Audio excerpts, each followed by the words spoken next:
The Nvidia GTX 1660 and 1660 Ti are both decent gaming graphics cards, but which should you pick? And is it worth upgrading? In this video, we'll test out and compare 16 different games at 1080p and 1440p resolutions to help you see the performance difference between them and find out which is better value for the price.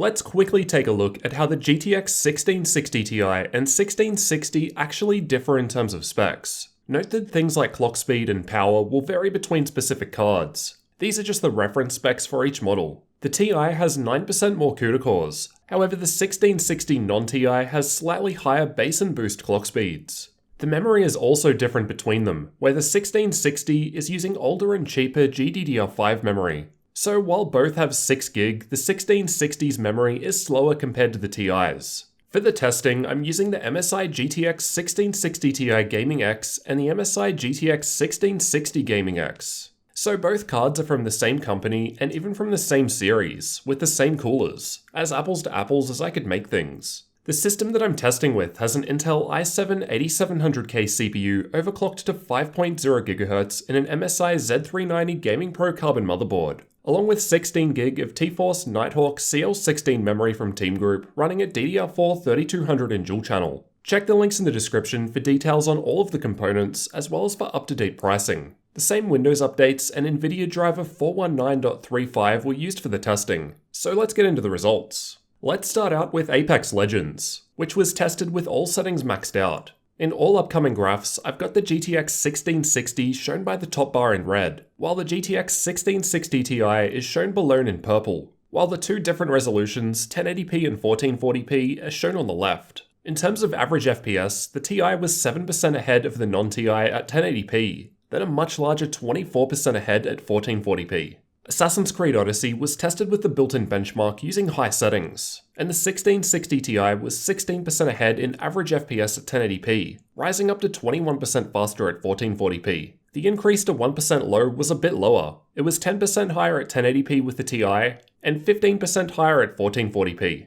Battlefield 5 was tested in campaign mode rather than multiplayer, as it's easier to consistently reproduce the test run. I found both cards to deliver a fairly playable experience with high settings, even with 1440p. However, the Ti was getting 20% higher average FPS here, and 19% higher at 1080p. Far Cry New Dawn was tested using the built-in benchmark with high settings, and once again, the 1660 Ti was coming out ahead. At 1080p, we're looking at a 15% improvement to average frame rate, increasing to 17% higher once we turn the resolution up to 1440p. Far Cry 5 was also tested using the built-in benchmark with high settings, and this game was seeing higher FPS over the newer Far Cry New Dawn just shown. The improvements with the Ti were also very similar, 15% at 1080p and 17% at 1440p. Fortnite was tested using the replay feature with the exact same replay on both graphics cards. This was another game that I thought was easily playable on either card, even at 1440p with high settings in use. In terms of the differences to average FPS though, at 1080p the Ti was 11% ahead of the non-Ti and 14% ahead at 1440p. Metro Exodus was tested with the built-in benchmark at high settings. The actual game performs a fair bit ahead of this, so this is more of a synthetic test rather than representative of actual gameplay, but it does allow me to accurately compare between the two graphics cards. With that in mind, the Ti card was achieving 17% higher average FPS at 1080p, rising to almost 19% at 1440p. Shadow of the Tomb Raider was also tested using the built-in benchmark with high settings. This seems to be more of a graphically intensive test, and the Ti was coming out almost 20% ahead in average FPS, and about the same at 1440p as well. Rainbow Six Siege was tested using the built-in benchmark at high settings, with a 50% render scale and TAA in use, as these are default with the built-in presets. This is a game that I've found to prefer Nvidia's new Turing architecture, so we're getting fairly good results with either card here. At 1080p, there was a 12% improvement with the Ti, and then similar at 1440p, almost reaching 13% faster. CSGO was tested with the Euletical FPS benchmark, and both cards were delivering very high frame rates as usual. Although out of all 16 games, this one saw the smallest change between the two. At 1080p, the Ti was 5% ahead of the non-Ti, and then 9% ahead at 1440p, with no real difference to 1% low at 1080p, but a 12% higher 1% low at 1440p with the Ti. Overwatch was tested in the practice range, as I can easily perform the same test run compared to playing with bots or other players, which will differ every time. Both of these cards were capable of providing a great experience at 1440p even with ultra settings in use, as this is a well-optimized game. In terms of the differences, at 1080p, the Ti was 20% ahead of the non-Ti, rising to 22% at 1440p, and the 1% low with the 1660 Ti was actually just ahead of the non-Ti's average frame rate. PUBG was tested using the replay feature with the exact same replay at high settings, and this game saw the largest improvement out of all 16 games tested with the Ti. At 1080p, the Ti was giving us 23% higher average frame rate, and 25% higher at 1440p, where the 1% low from the Ti was approaching the average from the non-Ti card. Watch Dogs 2 is a resource-intensive game and was tested with high settings. In my opinion, this one doesn't need a high frame rate to play. I can get by with a solid 30 FPS. So both cards were giving me a very playable experience at 1440p. As for the differences, at 1080p, the Ti was 13% ahead in average FPS and 17% at 1440p. Ghost Recon was tested with the built-in benchmark and high settings in use, and is another resource-heavy game. Despite this, the 1660 was almost averaging 60 FPS in this test at 1440p, though some of that would of course be due to my overclocked 8700K. As for the differences, the Ti was scoring 13% higher average frame rates at 1080p, and 16% at 1440p. The Witcher 3 was tested with Hairworks disabled, and like most other games, was playable at both 1080p and 1440p, even with high settings in use. This game saw a pretty big improvement with the Ti, with a 20% higher average frame rate at 1080p and 1440p. Shadow of War was tested using the built-in benchmark with high settings, and we were seeing almost a 20% improvement with the Ti at both 1080p and 1440p. In terms of overall improvement, over all 16 games tested with the 1080p resolution, on average the GTX 1660 Ti was performing 15.5% better when compared with the non-Ti 1660 in terms of average FPS.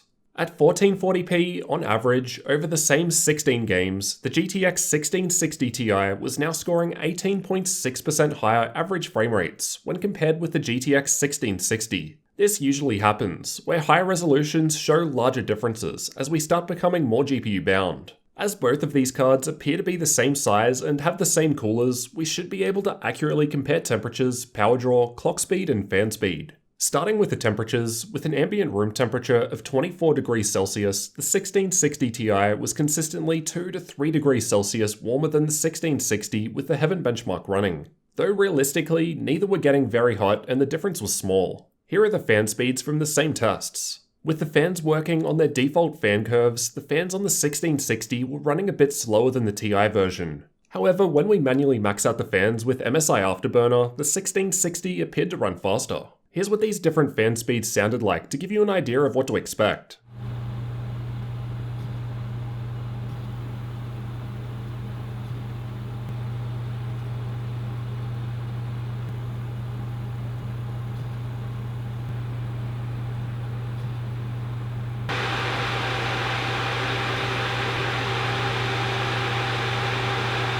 Basically, the 1660 Ti is a bit louder, which makes sense as it's running a bit warmer, so the fans generally spin faster to compensate. But keep in mind, my case does have 7 other fans installed.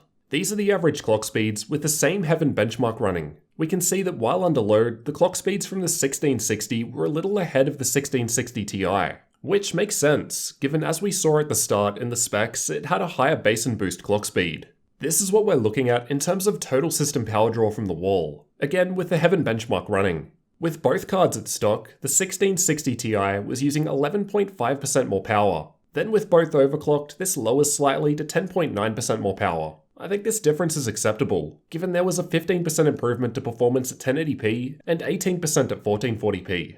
Here are some results from overclocking. I've still got the 1660 in red and the Ti in purple, with the overclock results towards the top in the brighter colors. I was able to boost the core clock of my 1660 Ti by 130 MHz and 150 MHz for the 1660. And we can see that we seem to be getting a larger improvement with the 1660 overclocked compared to overclocking the Ti version. Now for the final difference, the price. I suggest checking updated prices using the links in the description, as prices will change over time.